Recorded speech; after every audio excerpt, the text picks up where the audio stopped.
Fallout from the G7 summit continues as President Trump again calls out Canada and other key U.S. allies on trade.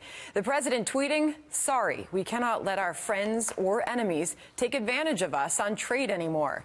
We must put the American worker first." Griff Jenkins is live in Washington. Griff, good morning.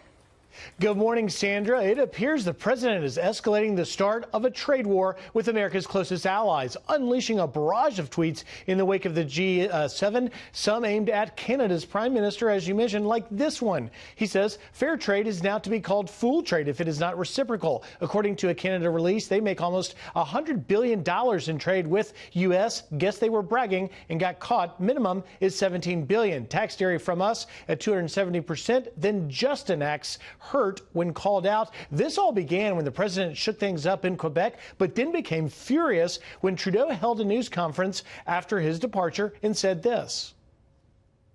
Would be with regret, but it would be with absolute certainty and firmness that we move forward with retaliatory measures on July 1st, applying equivalent tariffs to the ones that the Americans have unjustly applied to us. Canadians were polite, we're reasonable, but we also will not be pushed around.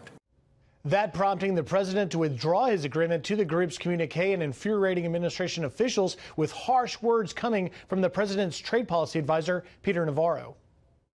There's a special place in hell for any foreign leader that engages in bad faith diplomacy with President Donald J. Trump and then tries to stab him in the back on the way out the door.